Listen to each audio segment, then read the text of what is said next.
Shalom saudara-saudari, pada saat ini kita akan merenungkan firman Tuhan yang bertema waspada.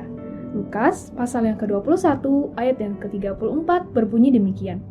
Jagalah dirimu supaya hatimu jangan syarat oleh pesta pora dan kemabukan serta kepentingan-kepentingan duniawi.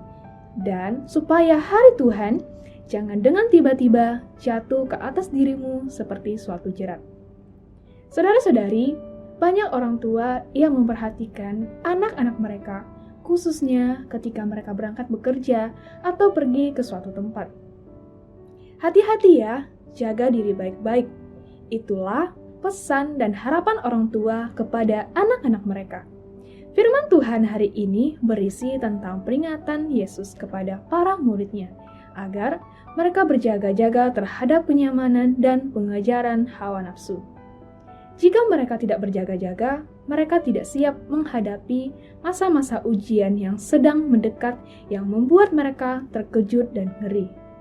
Saudara-saudari, Yesus memerintahkan agar mereka menjaga diri mereka. Jagalah dirimu adalah perintah yang harus mereka lakukan, agar mereka tidak dikuasai oleh hawa nafsu atau dibelokkan oleh kecemaran dunia ini. Mereka harus selalu waspada sepanjang waktu. Mengapa? Karena mereka tidak tahu kapan hari kiamat itu datang. Hari kiamat atau secara umum yaitu hari kedatangan Tuhan yang tidak disangka-sangka. Seperti suatu jerat ketika mereka tidak mengira hari itu datang dan tidak siap menghadapinya. Ataupun hari kiamat secara khusus yakni kematian sewaktu-waktu akan menjemput mereka. Sebagai pengikut Kristus, kita harus menjaga diri dan menguasai hati supaya hati kita selalu siap menghadapi kematian dan penghakiman. Hati kita tidak lagi dikuasai oleh perkara-perkara duniawi. Kita diingatkan untuk terus waspada bahwa kedatangan Tuhan sewaktu-waktu terjadi. Kematian juga sewaktu-waktu menjemput kita. Berjaga-jaga adalah tanggung jawab kita dalam perjuangan untuk melakukan kehendak Tuhan dalam hidup ini. Tuhan Yesus Kristus memberkati.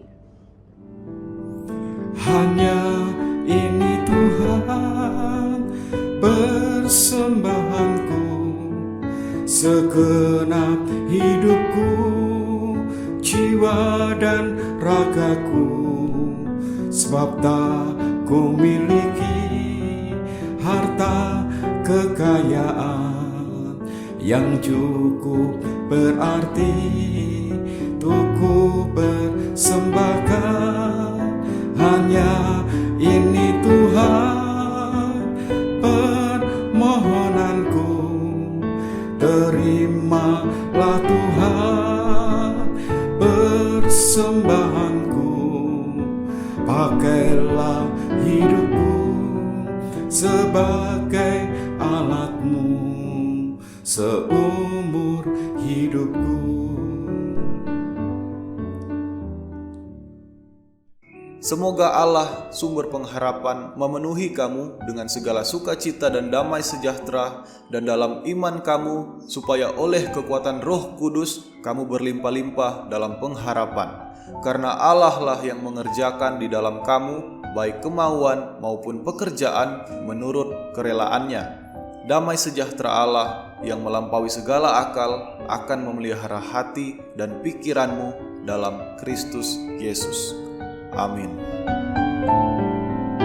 Hanya ini Tuhan permohonan